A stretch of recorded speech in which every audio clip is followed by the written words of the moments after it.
اهلا، ما تيجوا نعمل صينية السمك التحفة دي؟ شايفين عاملة ازاي؟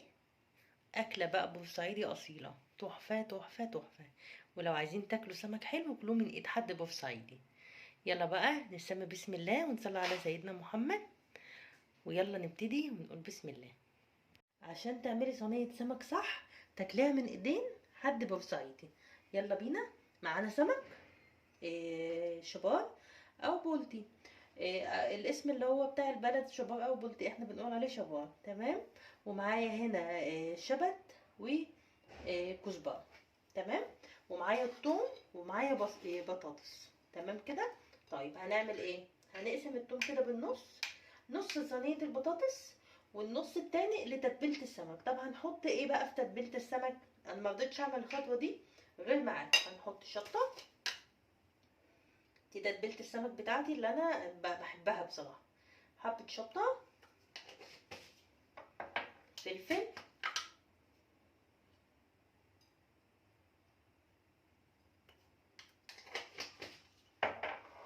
ومعلقه ملح صغيره.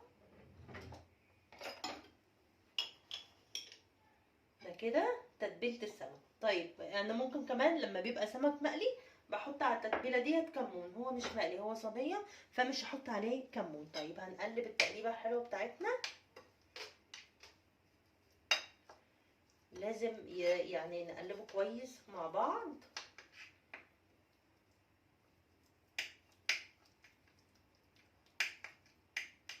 وهحط التتبيله ديت في السمك بتاعي.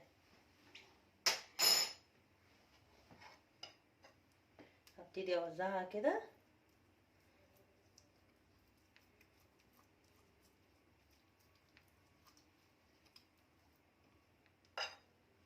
احط بقى من جوه ومن بره،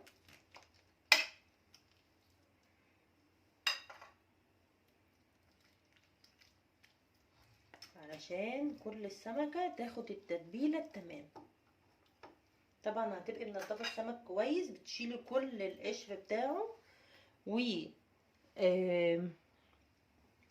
بتنقعيه، بتغسليه بالملح كويس قوي.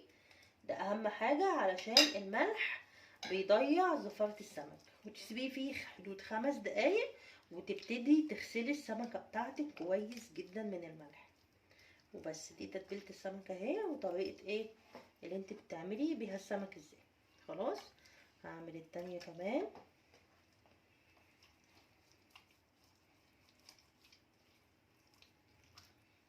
من جوه بقى ومن بره يعني تظبطيها بالثوم بقى.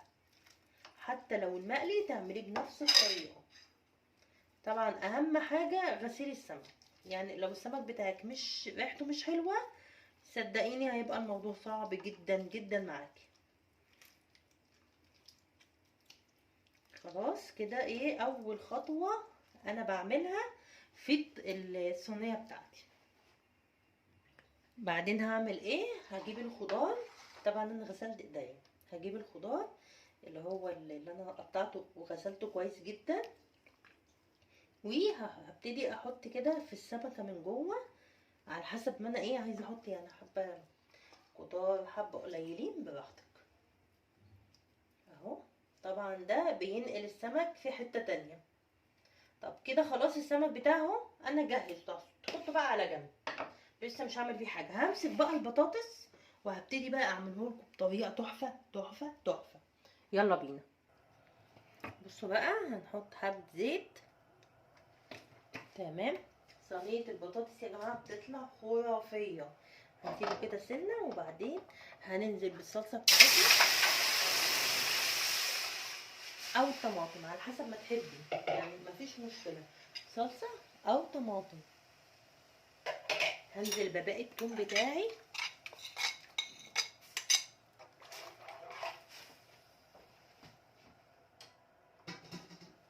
بعدين بقى هحط فيها ملح،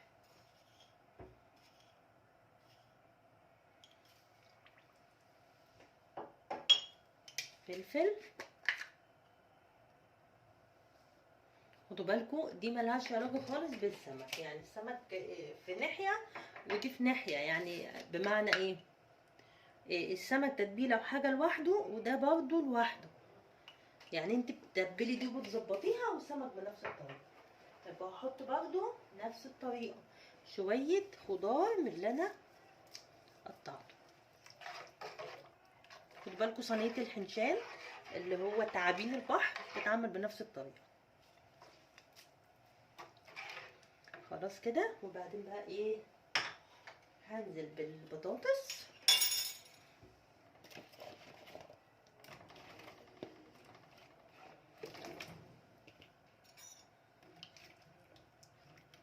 تمام جدا. وهجيب بصلة هقطعها دلوقتي واحطها عليه. ادي البصلة هقطعها طبعا عليه.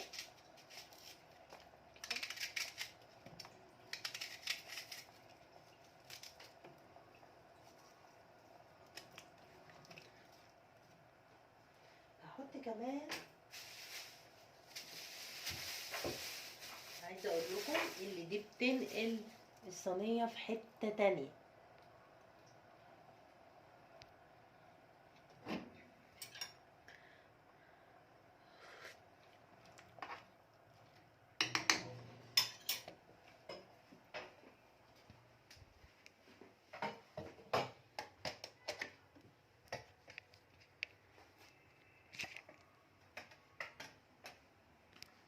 خلاص كده البطاطس استوى بالنسبة لي اهوت اهو، عشان تشوفوا.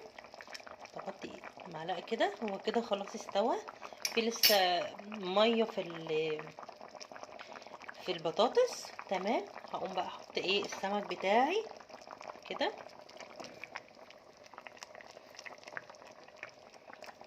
حطيت كده السمك بتاعي. طبعا انت بتحطي على قد بتجيبي الصينيه بتاعتك على قد كميه السمك. هبتدي ايه الخطوه دي برضو مهمه. احط الصلصه بتاعتي كده على السمكه، ومن وقت للتاني هتفتحي عليها وتعملي نفس الحركه دي. ليه بقى؟ عشان تطلع لك السمكه بلونها حلو، عشان ما تطلعش بيضه، بتبقى منظرها مش لطيف يعني. كده اهو. وهبتدي بقى اقفل اغطي عليها واسيبها لما تستوى، وانا معليه برضو البوتاجاز مش هوطي. شكلها تحفه. يلا بقى نحطها في الفرن. شايفين عامله ازاي؟ السمك بتاعنا طلع اهو تحفه تحفه تحفه. لسه بقى دلوقتي هحطه في الاطباق وهتشوفوا شكله هيبقى عامل ازاي. فظيع يا جماعه، وطعمه بيبقى حكايه. شايفين طلع شكله تحفه ازاي؟ ايه رايكم؟ لازم تجربوا الصينيه الخرافيه دي بالطريقه اللي انا عملتها، حلوه جدا.